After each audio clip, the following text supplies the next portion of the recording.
എന്റെ ഭർത്താവിന്റെ പുതിയ ഭാര്യ അഭിനന്ദിക്കാൻ വേണ്ടിട്ടാ ഞാൻ വന്നത്.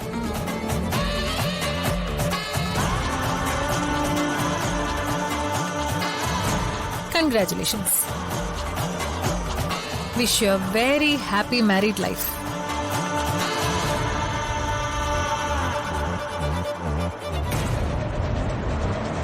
ഞങ്ങളെ പരിഹസിക്കാൻ വന്നാണോ നീ? അഭിനന്ദിച്ചു കഴിഞ്ഞെങ്കിലേ നിനക്ക് പോകാം. നിന്റെ മുഖം കാണുന്നത് തന്നെ ഞങ്ങൾക്ക് ഇഷ്ടമല്ല.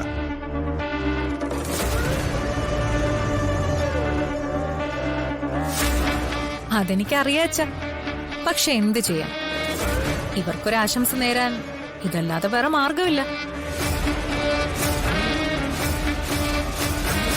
നിങ്ങളുടെ ആശംസ ഇവിടെ ആർക്കും ആവശ്യമില്ല. കുടിച്ച വെള്ളത്തിൽ പോലും നിങ്ങളെ വിശ്വസിക്കാൻ പറ്റില്ല. അതുകൊണ്ട് ഇനി ഒരു നിമിഷം പോലും നിങ്ങൾ ഇവിടെ നിൽക്കരുത്. ഇറങ്ങിപ്പോ. അയ്യോ, നിങ്ങളാരും വിചാരിക്കുന്ന പോലെ ഞാനിവിടെ താമസിക്കാനൊന്നും വന്നതല്ല, പോവാൻ തന്നെയാ വന്നത്. പക്ഷേ ചില കാര്യങ്ങളൂടി ബാക്കിയുണ്ടല്ലോ, അതും കൂടി തീർത്തിട്ട് വേണ്ടേ നമുക്ക് പരസ്പരം പറഞ്ഞു പിരിയാൻ. എന്ത് കാര്യം? നിങ്ങളുമായിട്ട് ബന്ധപ്പെട്ട ഒരു കാര്യവും ഇനി ഇവിടെ ബാക്കിയില്ല.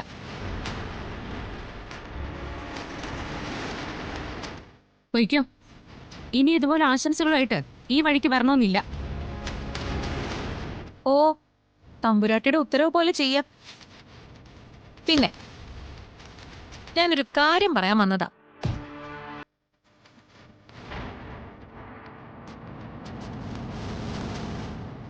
നന്ദേട്ടാ, ആ ജോയിന്റ് ഡിവോഴ്സ് പെറ്റീഷൻ തയ്യാറാക്കി തന്നാ ഞാൻ അതിൽ ഒപ്പിട്ട് തരാം. അതിന് കേസ് കോടതിയിലല്ലേ? ഇനി കോടതി തീരുമാനിക്കട്ടെ. എനിക്ക് ഒരു ധൃതിയുമില്ല. പക്ഷേ എനിക്ക് കുറച്ച് ധൃതിയുണ്ട്. നന്ദേട്ടനെ പോലെ എനിക്കൊരു ജീവിതം വേണ്ടേ? അതിനു മുമ്പ് ഒരു ചടങ്ങൂടി ബാക്കിയുണ്ട്.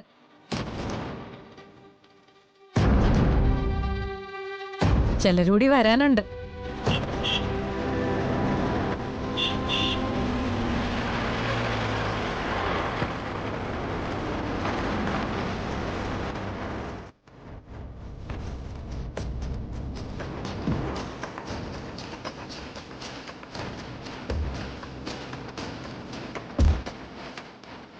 ആഹാ, എല്ലാരും സമയത്തിനെത്തിയല്ലോ.